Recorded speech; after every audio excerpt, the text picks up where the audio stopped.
Bonsoir, bienvenue. Nouveau numéro de Bob vous dit toute la vérité version télé. On va se poser des questions. Notre passé existe-t-il toujours? Peut-on changer notre futur? Avons-nous un double quelque part? Voilà bien des questions qui peuvent donner mal à la tête. Heureusement, certains trouvent des réponses. C'est le cas de Jean-Pierre Garnier-Mallet, physicien, titulaire d'un doctorat de la mécanique des fluides, auteur de Changer votre futur par les ouvertures temporelles ou de Le double, comment ça marche aux éditions Le Temps Présent. Jean-Pierre, bonsoir. Bonsoir. Ravi de vous accueillir. Ravi d'être là. Bah écoutez, on a fait beaucoup d'émissions de radio ensemble. Cette fois-ci, on va faire de la télévision. En plus du son, il y a l'image. Et merci parce que je sais que vous venez de Normandie. Vous m'avez dit qu'il faisait beau alors qu'ici, il fait un temps de chien. Dans tous les cas, on va évoquer donc toutes ces questions que suscite le temps finalement. Parce que ici, on m'a dit, je crois que c'est Jean-Pierre Luminet qui me disait, le jour où on aura compris le temps, on aura tout compris. C'est un peu ça, c'est vrai? C'est ça.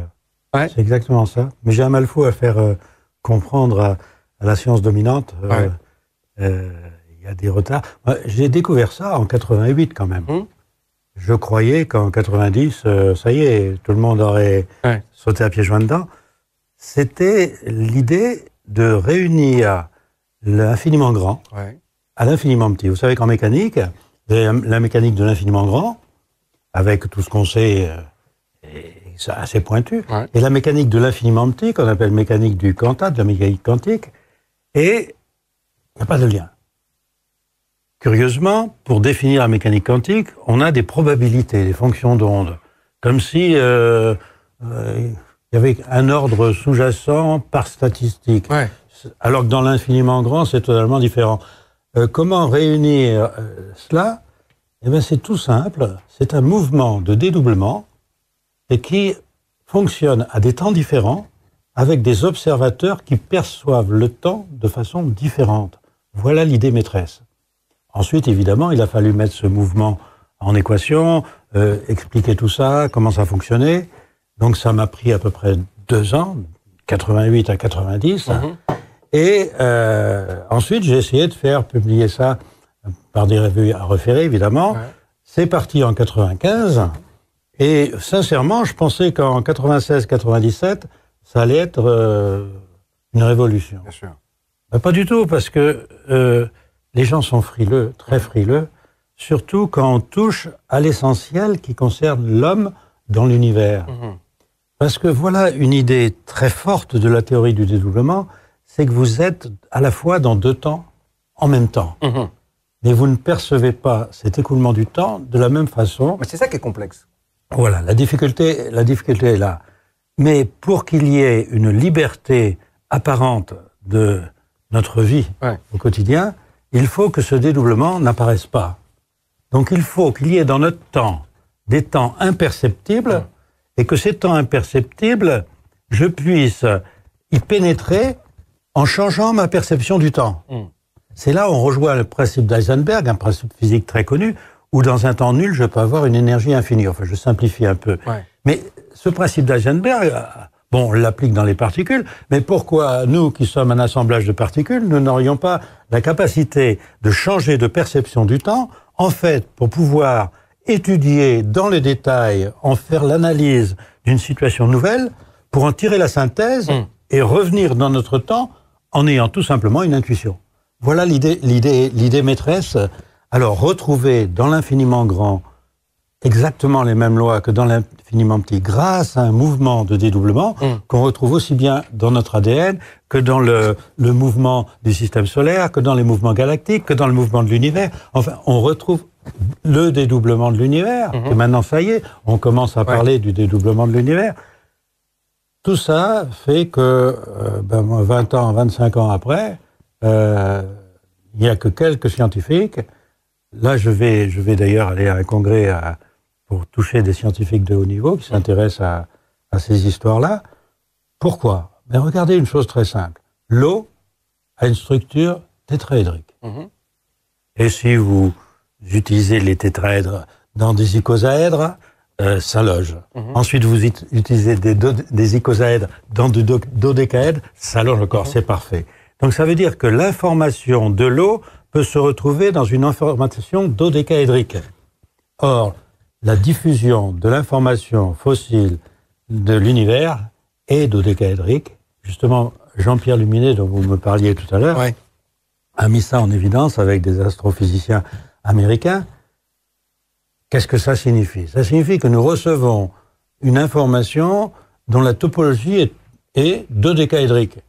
Or, l'eau a une propriété essentielle, par son tétraèdre, enfin par la molécule d'eau qui est tétraédrique, H2O, de se loger dans des dodécaèdres.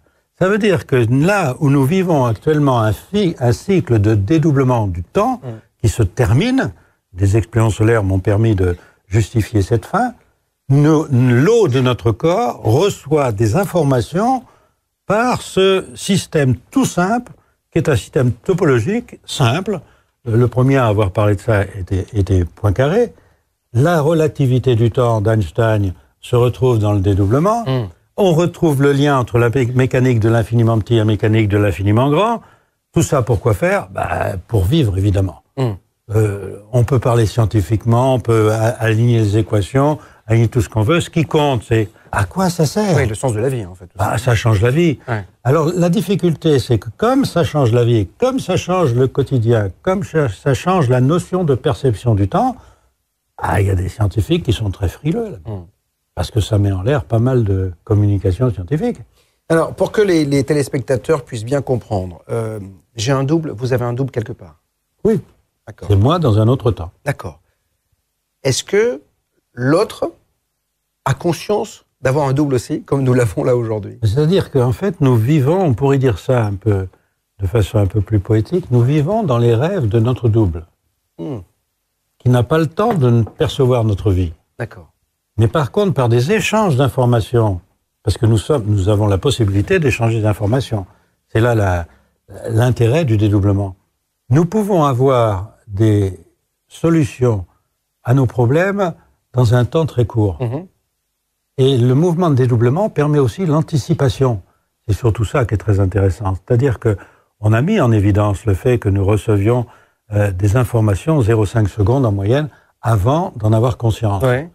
Ces 0,5 secondes là, ça signifie que je peux poser une question dans un temps non perceptible, Et comment un faire? temps inconscient. Et comment faire? J'ai envie de quelque chose, je ne sais pas encore que j'ai envie de ça, que déjà, dans un autre temps, c'est développer toutes les conséquences. Donc il y a une interaction entre le double et nous? Oui, bien sûr. Fatalement. Fatalement. Ah bah oui, parce que si on se coupe de notre double, on vit très mal. D'accord. On vit très mal. Et comme les gens, justement, ignorent ce double-là, ils prennent n'importe quelle information, parce que c'est une énergie universelle qui nous est transmise. Alors, quand on parle de temps, quand on parle d'univers, on en vient à la physique quantique. C'est-à-dire que la physique quantique, c'est le grand mot. C'est-à-dire qu'on en parle beaucoup, peu sont capables de l'expliquer véritablement. Écoute, rien que le mot rentre dans le... La physique quantique, ça vient du quanta d'énergie. L'énergie n'est pas distribuée de façon continue, mais par des quantas. Et ces quantas d'énergie supposent justement qu'entre deux quantas, il n'y a rien. Et c'est ce rien qui est très intéressant. Parce que aussi, dans la physique d'un infiniment petit, on sait qu'une particule qui dispose d'un temps nul a une énergie infinie. D'accord. Alors qu'est-ce que c'est qu'un temps nul? C'est un temps quasi nul. Mais ce temps quasi nul, à quoi il sert pour avoir une énergie infinie? S'il était vraiment nul, l'énergie ne sert à rien. Par contre, un temps quasi nul avec une énergie infinie, alors on comprend que cette mécanique qui installe des quantas d'énergie puisse avoir dans ces trous, des ouvertures temporelles, une autre perception du temps, et que cette énergie colossale permet à la particule d'aller chercher des informations dans un temps complètement différent d'une autre. Alors, je vous poserai une question tout à l'heure, juste après celle qu'on a posée à nos concitoyens. Mathieu Allouche est allé vous rendre visite et vous a posé cette question. Qu'est-ce que la physique quantique pour vous? Écoutez les réponses, on se retrouve juste après. C'est le chapitre de la rentrée en prépa. Alors la physique quantique, ça va toucher à tout ce qui est la matière et autres. L'univers peut-être. La physique quantique, ça ne me dit rien du tout. La physique quantique, c'est tout le monde grec. Plus particulièrement les dieux. Pour moi, c'est ça, la physique quantique. Bon, on voit que là, quand même, les gens ne savent pas véritablement ce que c'est la physique quantique. Alors, le dernier, c'est assez marrant, parce que bon, c'est la physique des dieux. Quoi qu'il n'a pas tout à fait tort, hein, finalement. C'est un peu la... Mais puisqu'on en revient à Dieu, puisque ce monsieur me tend la perche, est-ce que je vous écoute là depuis 5 minutes, les 5 premières minutes, je me dis que tout cela, c'est comme s'il y avait une règle qui avait été établie, comme si un programme avait été établi. C'est un peu le sens de la vie, bien sûr. Est-ce que vous pensez que ça a été écrit par hasard ou que ça s'est créé par hasard ou il y a quelqu'un derrière tout cela? Il y a forcément une intelligence initiale. Le problème, c'est que si l'homme veut avoir un Dieu, c'est un Dieu mystérieux, c'est un Dieu basé sur des postulats. Là, vous avez une logique très simple, à savoir que je veux connaître le futur avant de le vivre, pour pouvoir choisir mon futur, mais je ne veux pas connaître le futur exactement tel qu'il est, parce que vivre 2 fois le futur, ça sert strictement à rien.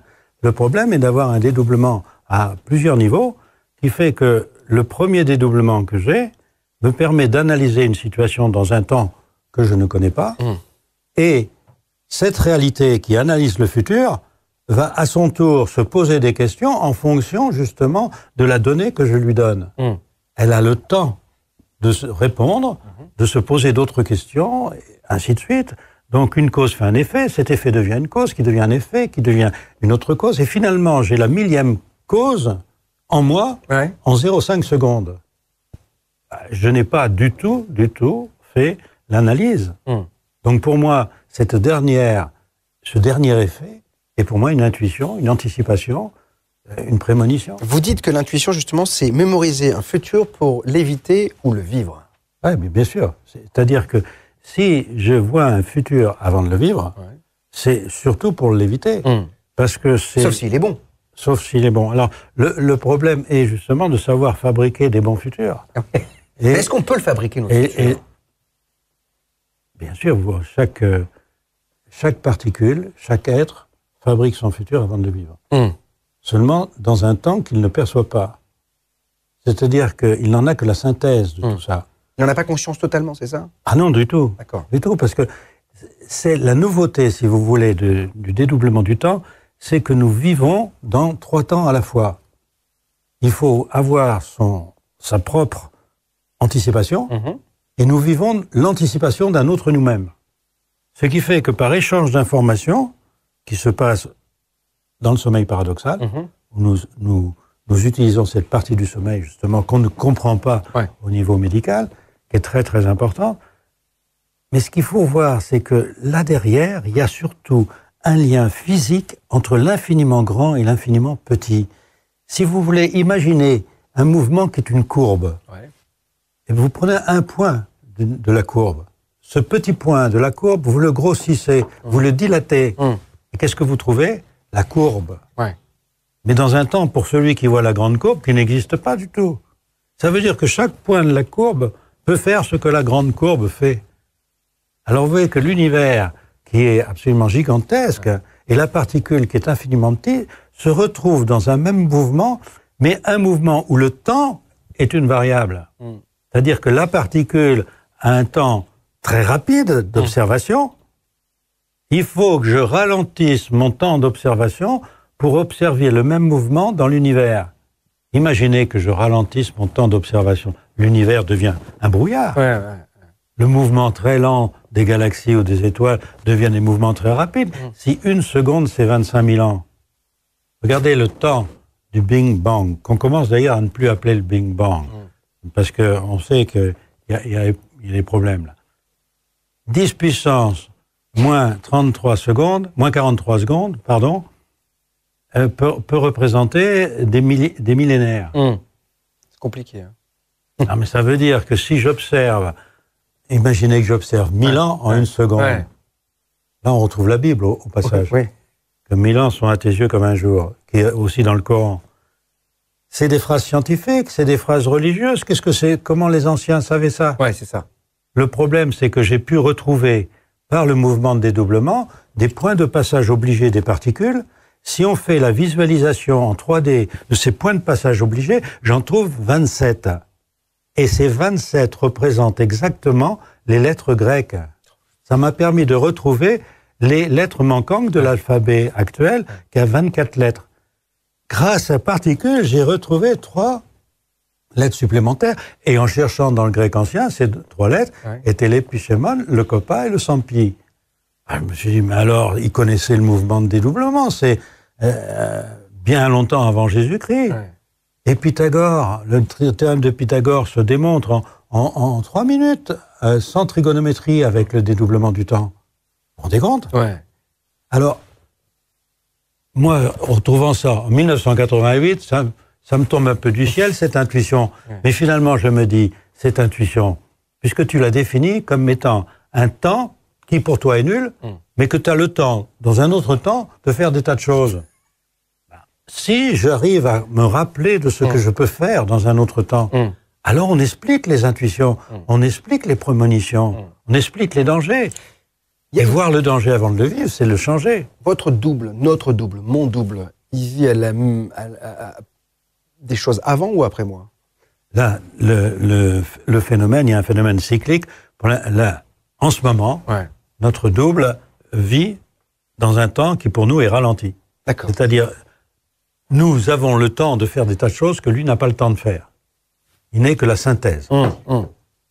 La synthèse, c'est-à-dire une ouverture temporelle imperceptible chez lui, j'appelle ouverture temporelle le temps imperceptible. D'accord. Le temps imperceptible chez lui se calcule chez nous et donne 2 jours 75. Notre temps imperceptible chez nous se calcule, un calcul simple, qui est publié et tout, et nous donne 39 jours 25. Ce 39 jours 25, on le retrouve également au niveau d'une grossesse qui fait 7 fois 39 jours 25. D'accord. Tout ça, c'est, comment dire, mathématique. Nous vivons absolument hors du hasard, mais dans un hasard apparent, parce que justement, nous n'avons pas le temps de comprendre ce que nous comprenons dans un autre temps. Jean-Pierre Garnier-Mallet, le temps est quelque chose qui fascine depuis toujours, et notamment Hollywood. Pourquoi Hollywood? Parce que peut-être que certains sont initiés, comme on dit, et souvent Hollywood se permet d'avoir des physiciens ou des chercheurs en tant que consultants. J'en veux pour preuve cette série que vous avez dû certainement voir dans les années 60-70, qui s'appelait Au cœur du temps. Et regardez le générique. Alors, la qualité n'est pas terrible parce que, bien sûr, ça vient de tout droit des années 60, mais regardez, c'était une série succulente, Au cœur du temps. 2 savants américains se sont égarés au cœur du temps, dans le labyrinthe des époques passées et futures, au cours des premiers essais ultra secrets d'un prodigieux dispositif, le chronogire. Tony Newman et Doug Phillips sont lancés dans une aventure fantastique, quelque part dans le domaine mystérieux du temps. Au cœur du temps, magnifique série, je ne sais pas si vous en souvenez. Oui. Voilà, c'était ces 2 scientifiques qui partaient aussi bien dans le passé que dans le futur. Ça, c'est la question que tout le monde se pose. Est-ce que on va pouvoir, d'après vous, un jour, aller dans le passé ou aller dans le futur? Mais c'est là, justement, ça ne marche pas. Ça ne marche pas parce que dans notre réalité, nous pouvons changer de réalité et revenir avec les informations de cette autre réalité, mais nous revenons toujours après être partis. D'accord. Et comme nous pouvons partir dans un temps imperceptible, nous ne savons même pas que nous partons, puisque nous revenons dans ce même temps imperceptible. Et nous avons le temps, dans ce temps imperceptible, de changer de perception du temps et d'avoir un temps fou devant nous, qui nous permet d'avoir une expérience, de changer justement notre mentalité en fonction de cette expérience. Ce temps imperceptible, c'est ce que nous vivons au quotidien, en fait. Ah, nous en avons tout le temps. Ouais, c'est ça. Le problème, c'est que maintenant, à la fin du cycle des temps, les temps imperceptibles sont tout le temps. D'accord. Ce qui fait que... Ça a changé? C'est-à-dire qu'en fait, ça a évolué? Ah oui, parce que le cycle de dédoublement du temps est de 25 920 ans, et pendant le cycle, ces ouvertures temporelles qui laissent passer les informations sont plus ou moins ouvertes, plus ou moins fermées, en fonction du mouvement des planètes. On rejoint là, d'ailleurs, l'astrologie qui nous donne des fréquences d'informations. Or, à la fin du cycle des temps, qui est actuel, là, nous vivons la transition entre 2 cycles, toutes les informations sont disponibles. Ce qui, d'ailleurs, explique le fait que la science progresse à pas de géant, la technologie également. Vous voyez, c'est une explosion solaire de 1989, qui a déclenché cette période de transition. Et nous voyons que depuis 1989, toute la science a une progression phénoménale. Phénoménale. Et bien, le problème, c'est que nous recevons tellement d'informations que nous pouvons faire des tas et des tas de choses.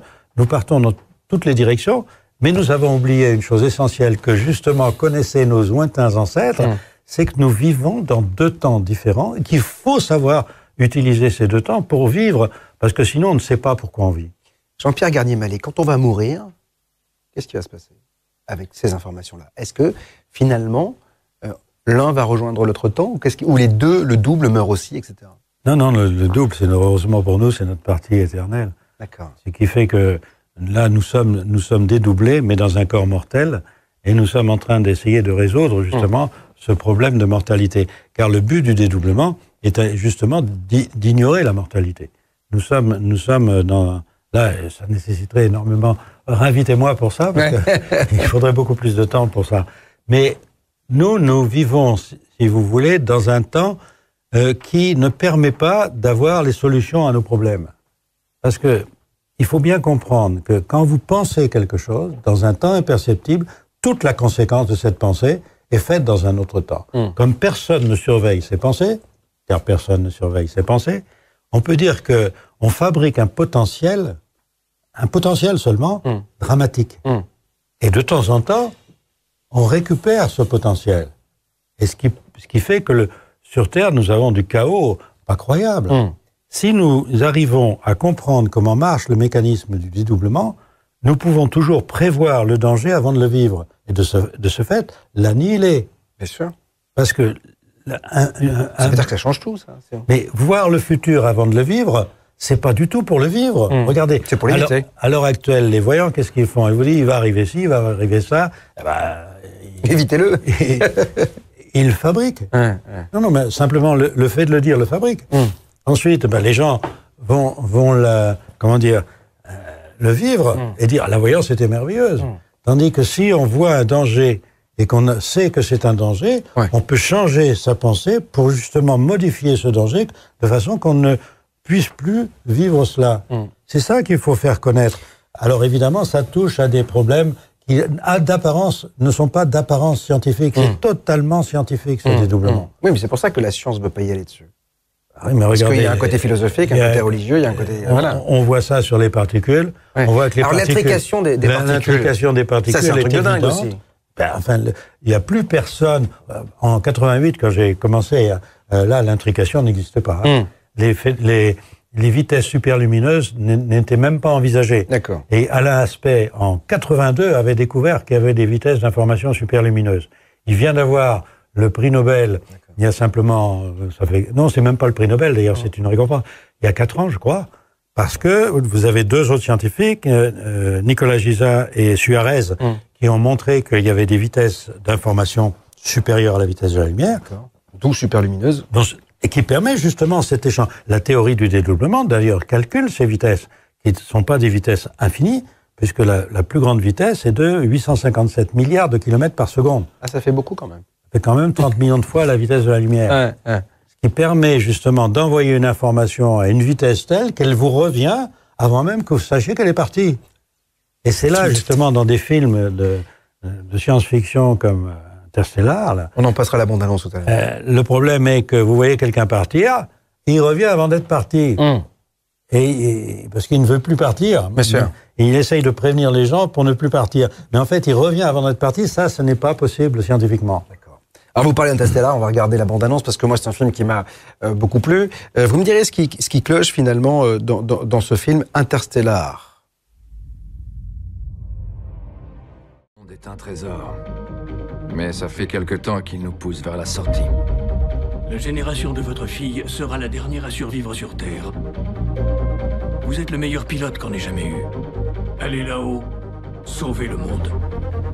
Tous prêts à dire au revoir à notre système solaire? À notre galaxie. C'est parti. Les montagnes. Ce sont des vagues. Je vais pas m'en sortir! Mais si, vous verrez. Allez, courage! Vous aurez peut-être à choisir entre revoir vos enfants et assurer l'avenir de l'humanité. On trouvera un moyen. On a toujours trouvé. La phrase magnifique, c'est « on trouvera un moyen, on a toujours trouvé ». Là, on voit bien qu'on est dans le catastrophisme. La Terre est au bout de son système et on envoie des astronautes, des héros, finalement, partir à la recherche d'un autre îlot, finalement, de vie. On fait référence aux jumeaux de Langevin dans ce film-là. C'est-à-dire que les gens qui partent reviennent plus vieux que ceux qui sont... Enfin, moins vieux que ceux qui sont restés sur Terre. Si on va à une vitesse... Les jumeaux de Langevin, c'est par rapport à la vitesse de la lumière. En effet, on change de temps. Maintenant, si vous allez à une vitesse supérieure à la vitesse de la lumière, il faut pour cela avoir une capacité d'information qui le permette, et vous changez de temps. Donc vous pouvez avoir bénéficié en une seconde de 30 ans, ça dépendra de votre vitesse. Tout ça, c'est totalement scientifique. Le problème est que il y a une loi logique. Vous ne pouvez jamais revenir avant d'être parti. Parce que dans votre temps, vous pouvez changer de temps et bénéficier d'un siècle là où il y a juste quelques jours dans votre monde. Donc vous pouvez essayer de modifier le potentiel pendant un siècle pour essayer de faire en sorte que dans la seconde catastrophique que vous allez vivre sur Terre, cette seconde n'existe pas. Voilà le principe. Mais partir pour modifier, en effet, un espace et revenir avant que cet espace, avant d'être parti de cet espace, ça, c'est dans le film, c'est comme ça que ça marche, ce n'est pas possible. Est-ce que certains disent que le passé, le présent, le futur se jouent en même temps? Oui. C'est vrai? Oui. C'est-à-dire, c'est pas le passé qu'on entend, c'est pas le passé Jules César. C'est pas Louis XIV, voilà. Les Romains, les... C'est pas le futur qui aura en l'an 3000. Ouais. Non, chaque instant fabrique un potentiel. D'accord, c'est ça. Donc c'est ça le futur. Mais ça veut dire que moi, pour ce potentiel, qui est donc une réalité où se fabrique un potentiel, moi je suis son passé. Puisque je donne une information à cette réalité avant qu'elle puisse agir. Donc cette information vient pour cette réalité du passé, mais moi, je suis dans un temps présent qui a son propre passé. Et je reçois une information, donc d'un temps qu'on ne perçoit pas à la même vitesse. C'est en fait le paradoxe. Regardez, j'ai pu calculer par la théorie du dédoublement la vitesse de la lumière. La vitesse de la lumière, qui n'est pas une vitesse, puisque c'est indépendant de la vitesse de la source et indépendant de la vitesse de l'observateur. Et moi, partant d'un mouvement de dédoublement qui est parfaitement justifié dans le système solaire, comme dans notre ADN, je vous l'ai dit, comme dans la galaxie, je vais calculer quelle est la vitesse de perception du temps présent. Et cette vitesse, comme vous l'avez calculé, devient la vitesse de la lumière, puisque tout le monde doit percevoir les mêmes choses en même temps pour faire partir de la même réalité. Si vous percevez quelque chose 5 minutes avant moi, et puis quelqu'un d'autre un quart d'heure avant, c'est le foutoir complet. Donc on perçoit toutes les informations en même temps. C'est donc une vitesse d'information d'une réalité comme la nôtre qui est caractérisée par cette vitesse.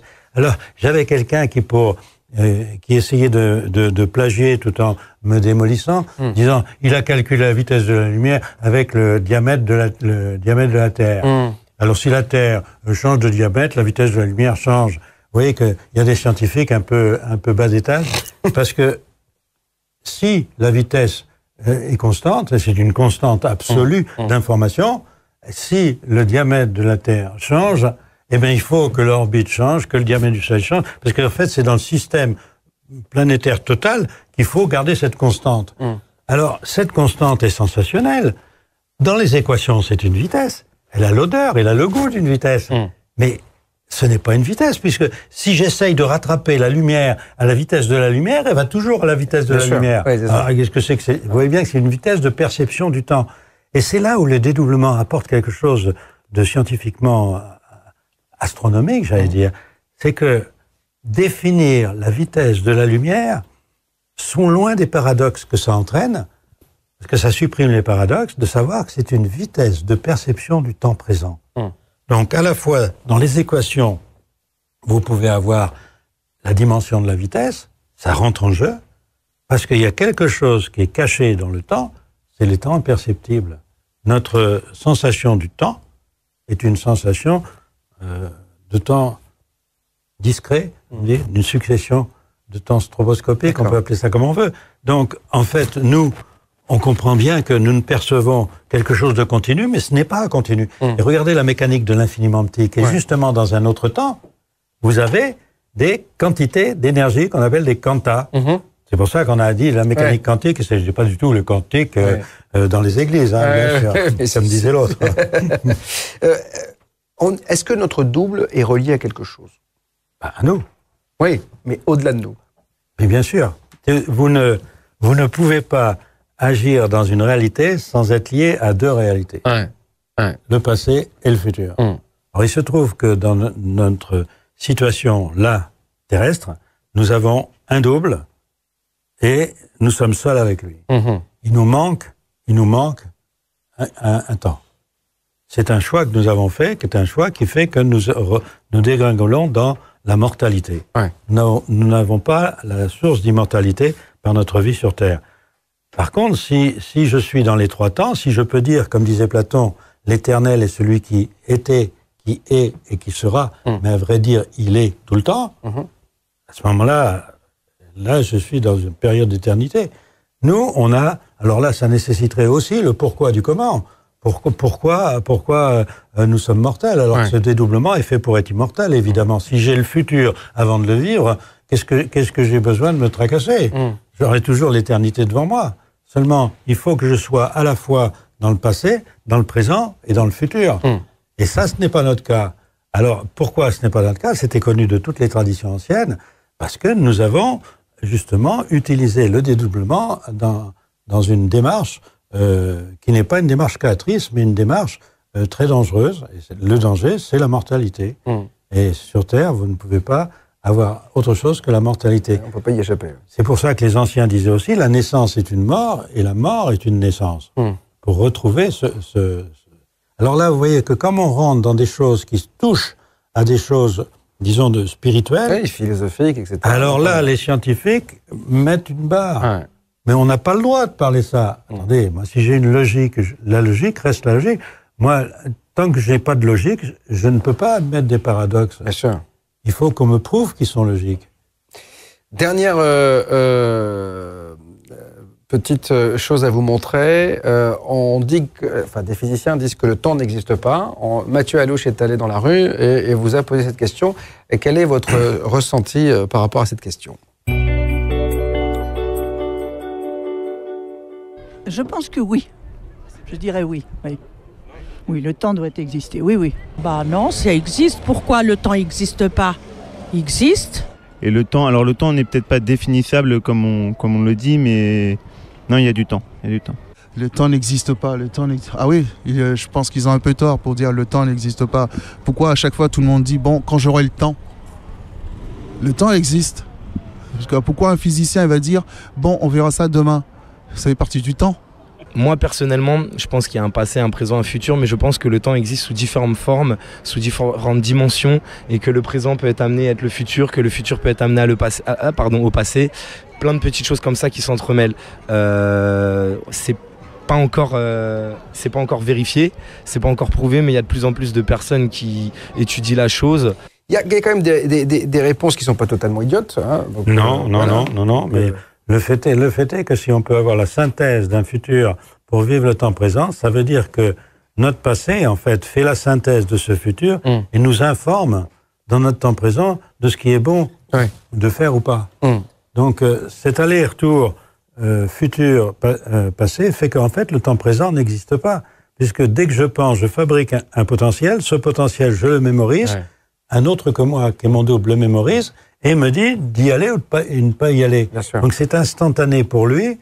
Dans le futur, ça prend du temps. Et dans mon temps à moi, en gros, c'est 0,5 secondes. Regardez, scientifiquement, un scientifique français qui s'est installé au Texas, qui est mort il y a 2 ans, Benjamin Livet, avait montré cela, que nous avions un temps d'information du cerveau avant d'avoir un temps de conscience.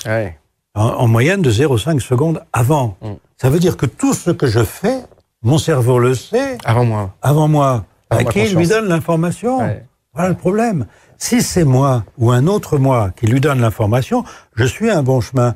Mais si c'est n'importe qui donne cette information, que je reçois 0,5 secondes avant, qui me fait aller n'importe où, alors j'ai pas besoin de double et je me casse la figure. Pour ne pas me casser la figure, il faut absolument connaître l'existence de ce double. Et ce double, évidemment, comme il y a des choses qui touchent au spirituel, alors on veut toujours mêler des choses, les religions, qui sont des religions basées sur des dogmes, donc où la logique n'est pas là. Il faut la trouver, la logique. Tant que vous trouvez la logique, ça va. Avec la théorie du dédoublement, vous restez dans la logique. Qui fait que si quelqu'un trouve quelque chose d'illogique, il faut le supprimer. Il faut supprimer non pas la personne, l'idée, évidemment. Regardez, les Grecs savaient cela. Alors quand je sais que Pythagore connaissait la loi du dédoublement du temps, et que Platon en parle... Mais comment ont-ils pu le savoir? Ah ben justement, comment ont-ils pu le savoir? Parce que c'était un reliquat de connaissances qu'ils avaient. Et un reliquat drôlement fort, puisque l'alphabet grec, je vous l'ai dit, est totalement scientifique. Alors je cherche d'ailleurs quelqu'un qui serait capable, par ordinateur, de me faire ce mouvement. J'ai commencé moi-même à faire ça, mais je ne suis pas informaticien, à démontrer qu'en 3D, on fait toutes les lettres curvilignes grecques. Or, regardez, on nous dit que l'ancien grec n'était pas curviligne, c'était que les majuscules, parce qu'ils avaient le burin et le marteau. Hein, mais ça prouve bien qu'avant le burin et le marteau, il y avait des êtres qui étaient là et qui étaient capables d'expliquer des tas de choses aux hommes que nous étions. Qu'est-ce que c'est? Tout ça, on rentre dans du mystère. Faut pas rentrer dans du mystère. Faut toujours rester dans la logique très simple. Et cette logique simple est à la portée de n'importe qui. Alors évidemment, comme elle met à terre pas mal de choses scientifiques actuelles, on s'en méfie. On s'en méfie parce que, attention, une idée neuve, comme disait Schopenhauer, d'abord, elle est ridiculisée, ensuite, elle a une violente opposition, et après, c'est une évidence. Là, j'en suis à la fin de l'opposition et début de l'évidence. Et d'ailleurs, l'évidence fait qu'il y en a même qui commencent à prendre cette idée pour eux-mêmes. Je vous parlais tout à l'heure de plagiat, il y en a un paquet. Mais c'est toujours des idées fausses qui mêlent avec des idées vraies, et ça la rend l'ensemble illogique. Il faut rester dans la logique. Celui qui s'intéresse au dédoublement du temps voit une logique scientifique qui le satisfait. Vous arrivez à publier aujourd'hui ou pas? Oui, quand même, parce qu'il y a encore des titres. Il y a des réticences. Puis quand c'est publié, il y en a qui disent oui, mais les référés, on fait ça comme ça. Enfin, les référés, il y a des gens dans la physique des particules qui sont parfaitement compétents. Par contre, quand on veut démolir quelque chose, on commence par ne pas lire. Il suffit de m'interroger. Faut que je donne les informations. Tout scientifique le fait. C'est pour ça que j'ai quand même des scientifiques qui m'aident et qui essayent de promouvoir. Mais le danger, c'est justement de promouvoir des choses fausses parce que ça rentre dans l'illogisme actuel. On ne veut pas donner à tous la capacité de comprendre comment marche l'anticipation. Car n'importe qui aujourd'hui peut anticiper sa vie en connaissant la loi de l'anticipation. Est-ce que vous pensez que ça peut-être aussi être pas abordé, un peu caché, etc. Parce que ça risque de changer aussi une façon de vivre, un paradigme. Totalement. Ah, ça change totalement. Et c'est justement parce que j'ai fait des formations où je montre qu'on peut changer la vie qu'il y a des scientifiques qui disent « mélange tout ». Alors que je mélange rien du tout. J'utilise simplement une chose scientifique très simple, comme vous prenez un œuf, vous le cassez, vous faites une omelette, tout le monde comprend comment ça marche. Il n'y a pas besoin de chercher midi à 14h. À partir du moment où vous avez l'explication, qu'on vous la donne, et que vous la comprenez, et qu'il n'y a pas de... Il faut essayer de la comprendre. Alors pour essayer de la comprendre, il faut d'abord s'y intéresser. Et pour s'y intéresser, il ne faut pas commencer par refuser sous prétexte que, justement, l'application dérange. Et comme l'application dérange, on dit, oh ben non, c'est même pas la peine d'aller voir peut-être ce qu'il y a derrière. Bon, ben ça prendra son temps, mais ça... Je croyais, moi, vous voyez, que dans les années 95, 98, ça serait fait. J'avais annoncé à un immortel, Denis, pour pas le nommer, qu'il y avait un trou noir dans la galaxie en 93. Et il m'avait dit, mais qu'est-ce que vous allez chercher? Bon, maintenant, le trou noir. Tout le monde en parle, on en fait des films. Bon, il y a des choses, vous voyez, qui ont été publiées, Hein, il suffit de les regarder pour voir que rien n'est en contradiction avec les découvertes actuelles. Puisque vous me parlez de trous noirs, est-ce vrai que si c'est tous les gens de la NASA, tous les gens qui travaillent sur l'espace, espèrent justement peut-être passer au travers d'un trou noir ou d'un trou de verre, je crois que dans Interstellar c'est un trou de verre, pour aller dans une autre dimension, dans un autre univers. C'est possible ça ou pas pour vous? La théorie du doublement montre qu'en fait vous observez l'univers dans un plan privilégié d'observation qui est en rotation lui-même suivant le mouvement de dédoublement. Ce qui fait que, en fait, c'est un espace que notre topologie est assez compliquée, puisque c'est à la fois le ruban de Mobius qui se retourne sur lui-même, mais aussi tout ça se tourne sur lui-même. Et la lumière qui passe, qui vous donne l'information, qui suit ce plan d'observation, vous pouvez imaginer qu'il y a deux plans parallèles, et que, au lieu de faire le tour des deux plans, on va faire un trou qui va pénétrer, qui va raccourcir la distance entre les deux plans. On appelle ça un trou de verre. Mais il y a aussi le trou noir qui permet, alors ça c'est avec Stephen Hawking c'est parfaitement admis, et regardez avec Stephen Hawking aussi, on admet qu'il puisse parler de Dieu. Ouais. C'est le seul, hein. Ouais. Mais c'est Stephen Hawking. Parce qu'il est malade, parce que on le respecte, parce qu'il a une publication sur les trous noirs. Maintenant, on est obligé d'admettre les trous noirs. Qu'est-ce que c'est un trou noir? Vous vous rendez compte qu'à l'intérieur du trou noir, il y a un temps qui n'existe pas à la sortie du trou noir. Imaginez que vous tombiez dans un trou noir, vous disparaissez instantanément, vous êtes désintégré instantanément. Mais dans le trou noir, vous mettez des milliers d'années à rentrer. C'est un truc de dingue quand même. Ben oui, mais vous voyez bien qu'il y a deux temps. Attendez, c'est parfaitement admis, ça. Oui, bien sûr, mais ça. Regardez au niveau particules, ce qu'il faut admettre aussi, c'est que vous avez une particule qui tourne autour du trou noir. Elle va se dédoubler. La particule double tombe dans le trou noir, disparaît instantanément. On appelle l'autre une particule célibataire qui tourne autour à la recherche d'un autre célibataire pour pouvoir refaire l'union et partir. Ce qu'on ne comprend pas, c'est que la particule qui est passée dans le trou noir a un temps d'évolution qui n'existe pas à l'extérieur du trou noir. Par contre, elle modifie son information par des tas d'expériences. Elle ressort du trou noir, mais dans un temps tel qu'elle apparaît comme une particule célibataire, refaisant son union avec la particule célibataire qu'elle est restée, changeant la mémoire de la particule qui est restée à l'extérieur. Ça veut dire que cette particule qui a fait peut-être un millénaire dans le trou noir donne à la particule qui est restée à l'extérieur quelques jours toute la mémoire de ce millénaire. C'est énorme. Ça s'appelle l'intrication. Mais il faut aller plus loin, il faut comprendre pourquoi et comment ça marche, ça. Et évidemment que c'est pas pour les particules que ça marche. Ça marche pour nous. Ça marche pour nous aussi. Est-ce que vous avez répondu à cette question, Jean-Pierre Garnier-Mallet, qu'est-ce que l'univers? Ah oui, ça c'est intéressant. Ça c'est intéressant. Parce que là, on touche justement au premier dédoublement. Qui a bien pu faire ça? Alors là, on rentre dans des choses qu'on peut juger être d'un autre domaine que scientifique, mais on peut se demander la chose suivante, tout simplement. Imaginons quelqu'un qui est une intelligence. Quelle est sa première question? Vous me la posez à moi? Une intelligence qui regarde l'univers, c'est ça? Non, une intelligence qui se trouve là. Parce que moi j'ai du mal à comprendre une intelligence qui se trouve là. Vous voyez ce que je veux dire? Voilà. J'ai du mal à... où je suis déjà. Voilà, elle se dit où je suis, non? Ça veut dire que déjà, il y a une histoire, c'est que si je prends conscience de ça, je prends conscience du temps. D'accord. J'ai une question, j'ai pas la réponse. Qu'est-ce que je fais là? Dans quelle étagère? Donc, et c'est là où... On est le fruit d'une intelligence, pour vous, de toute façon. S'il n'y a pas d'intelligence à tout ça, alors je ne devrais pas être intelligent moi-même. Parce que je suis en fait que dédoublé par un système. Regardez, je suis à me poser la question, qu'est-ce que je fais là? Imaginez.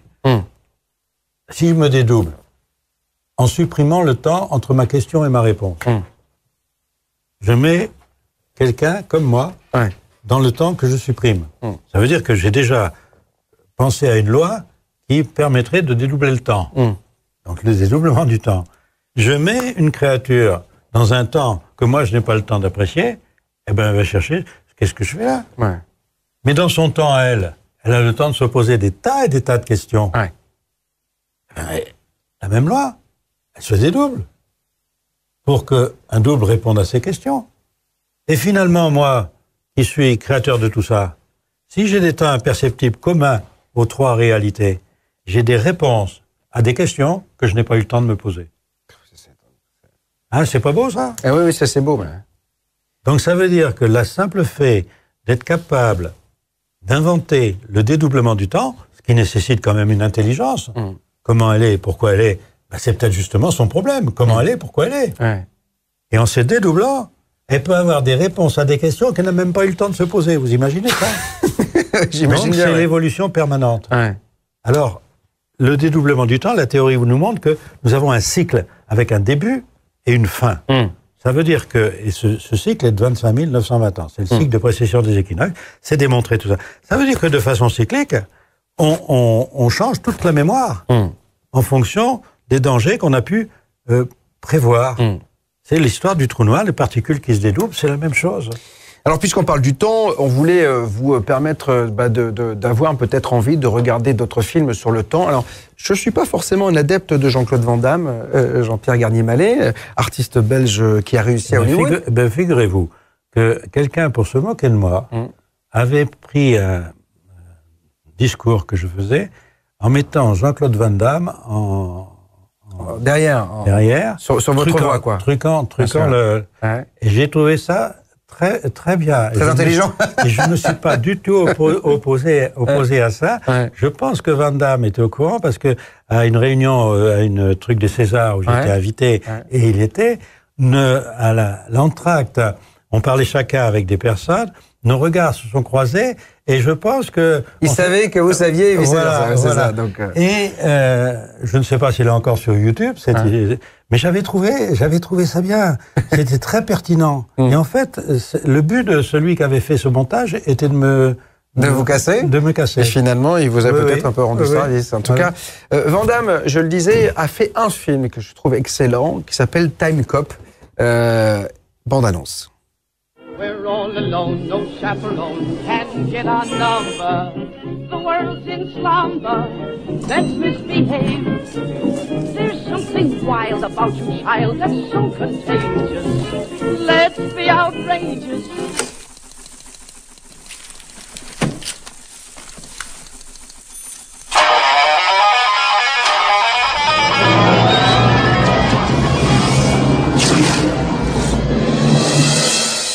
Doing, partner? Thanks, partner. But I'm not hurting anybody. Got to take you back. In the year 2004, time travel is a reality. You're charged with violations of TEC Code 40.8, time travel with intent to alter the future. And a crime. It turns out going back in time is a pretty easy way to make money. I think you got yourself a shipment of gold and you're taking to General Lee. The genie is already out of the bottle. The technology is there. Now, one man... You ever hear the name Alan McComb? ...is about to take the ultimate power trip. He's gonna be president. You don't need the press, you don't need endorsements, you don't even need the truth. You need money. But to enforce the laws of time... Are we still together in 10 years? Am I dead? One man is determined to stop him. I cannot go back to save her. This scumbag is not going back to steal money. Stay here, Walker. My future, you're dead. I think you planned too far ahead. Jean-Claude Van Damme. Ron Silver. Will you get him? Mia Sara.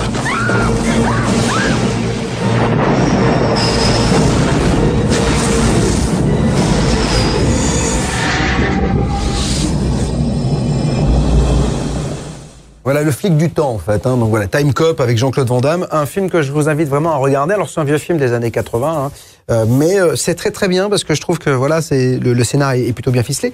Et là encore, le temps est au cœur de tout. On envoie un flic dans le passé pour finalement éviter ce qui va se passer dans le futur. C'est un peu ce que vous dites là, quoi. C'est ça. C'est ça. Le problème du dédoublement du temps, c'est que comme vous allez mettre 3 réalités pour faire passé, présent, futur, en fait, vous allez changer les réalités de façon qu'elles ne soient pas observables. Quand vous passez du passé au présent, c'est pas observable. Du présent au futur, ce n'est pas observable. Donc celui qui est dans le temps présent ne connaît pas le passé, ne connaît pas le futur, dans le sens où on l'a défini tout à l'heure. Ça veut dire qu'il est libre, il se sent libre.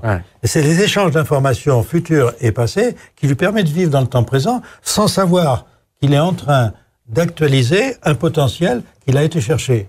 Parce qu'il l'a mémorisé. La pensée fabrique un futur qui n'est que potentiel.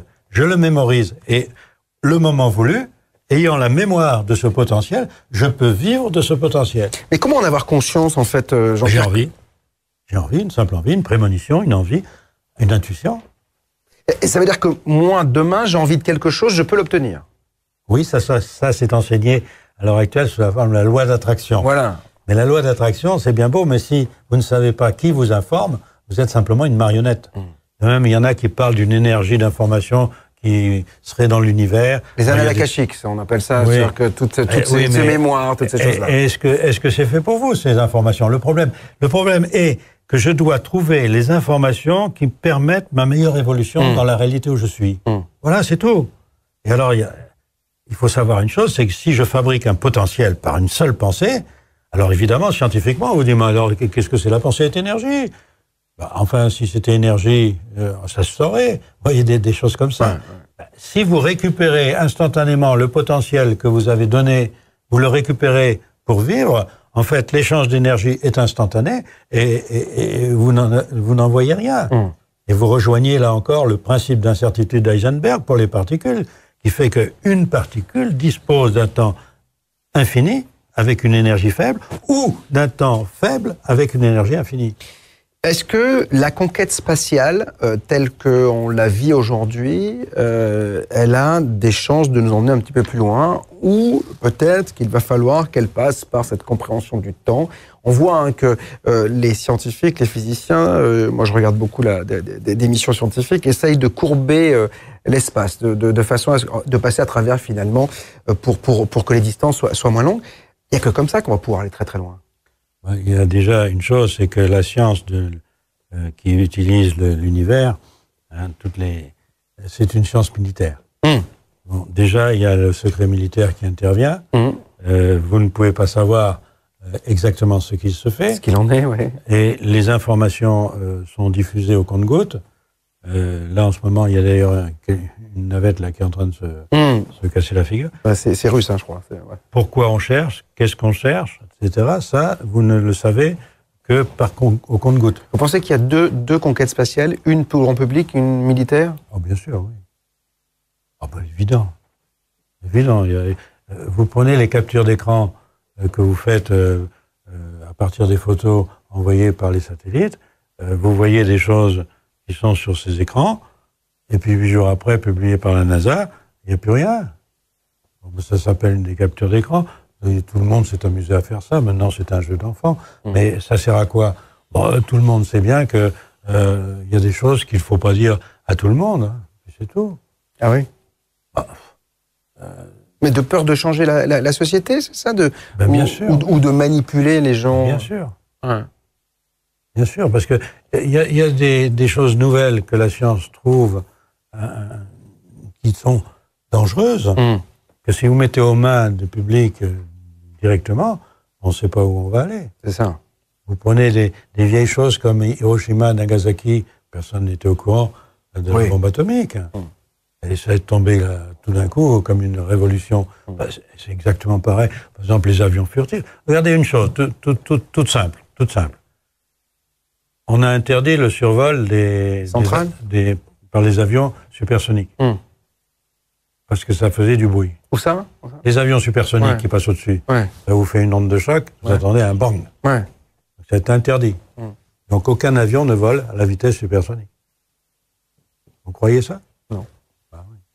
Pourtant, vous n'entendez jamais. Vous voyez bien qu'il y a une technologie là derrière que vous ignorez, qui est parfaitement connue des militaires. Bon, il y a tout plein de technologies comme ça. Moi, je crois qu'il est bon que les militaires conservent certains secrets. Secret, oui, bien sûr. En même temps, ça paraît non, logique. Le problème est qu'il y a le danger du secret, toujours. Juste, il nous reste quelques minutes à peine. On aborde ici sur BTLV, que ce soit en radio ou en télé, le phénomène OVNI. Ça, c'est quelque chose... Est-ce que c'est un phénomène qui vous intéresse ? Est-ce qu'il correspond au temps ? Jung disait que c'est peut-être même une projection du soi, etc. C'est compliqué, ce phénomène, parce que des chercheurs, des pilotes de chasse ont été confrontés à des phénomènes. Pour vous, c'est quoi ? Vous l'avez imaginé, appréhendé ce phénomène OVNI ? Le problème, Je vous citerai justement une expérience militaire qui s'est passée il y a une quinzaine d'années à peu près, dans le massif du Luberon, où les apparitions d'OVNI donc, sont assez fréquentes. Voulant savoir ce que c'était, ils ont pris des gens qui, tous, avaient une expérience OVNI. C'est-à-dire, tous avaient vu un phénomène non expliqué. Il y avait des radars, il y avait des caméras et tout ça. Et on s'est aperçu d'une chose, je ne sais plus si c'était une douzaine ou une quinzaine d'observateurs, qu'il y avait des ovnis qui étaient enregistrés, et les 15 personnes, parmi les 15 personnes, il n'y en avait qu'une partie qui voyait l'ovni. D'accord. C'est-à-dire que la perception de l'ovni était occultée pour certaines personnes.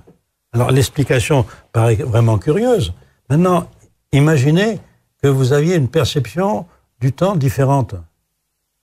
Alors ça, perception du temps différente, ben on sait maintenant que dans les accidents graves de voiture ou de choses comme ça, on sait les gens changent de temps. Ils ont le temps de faire des choses qu'ils n'ont pas le temps de faire autrement. Vous avez un exemple fameux de quelqu'un qui est sur la route, il croise une voiture et il y a un camion qui double la voiture au moment où il arrive. Et il passe sous le camion. Enfin, la voiture passe sous le camion. Il y a une seconde, même pas de temps de réaction. Alors il se retrouve sur le côté de la route, intact. Il est sorti de la voiture, avant le choc. Il a eu le temps de détacher sa ceinture, d'ouvrir la porte, de sortir de la voiture, d'aller se mettre sur le bas-côté en une seconde. Voilà un fait réel. Comment vous l'expliquez? Alors, vous interrogez la personne, et les personnes dans les accidents de voiture de ce type ont le souvenir d'un temps très long. Voilà, ils ont le souvenir d'avoir fait des choses qu'ils n'ont pas le temps de faire. C'est la perception du temps. C'est la perception du temps qui change. Alors, si vous prenez un phénomène d'un objet volant non identifié, parce qu'il est dans un temps différent. S'il est dans un temps différent, est-ce que vous le percevez? Pas forcément. Non.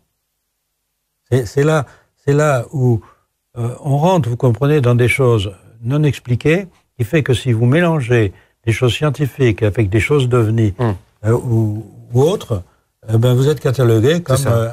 ufologue. Ufologue.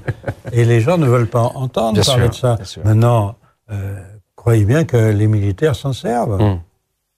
Ils ont intérêt à faire en sorte que les civils ne sachent pas. Moi, j'ai travaillé pour les militaires, je peux le dire, on ne dit pas tout aux civils. Bien sûr que non. Et puis vous êtes tenu au secret militaire. Alors, secret militaire en France, c'est 10 ans. Aux États-Unis, c'est 30 ans. Mais, mais il y a des raisons pour lesquelles on cache certaines choses. Est-ce qu'il faudrait tout dévoiler? Telle est la question. Jean-Pierre Garnier-Mallet, merci d'être venu. C'est moi qui vous remercie de votre accueil. C'était un vrai bonheur de parler de ce temps qui reste la plus grande énigme peut-être pour l'homme.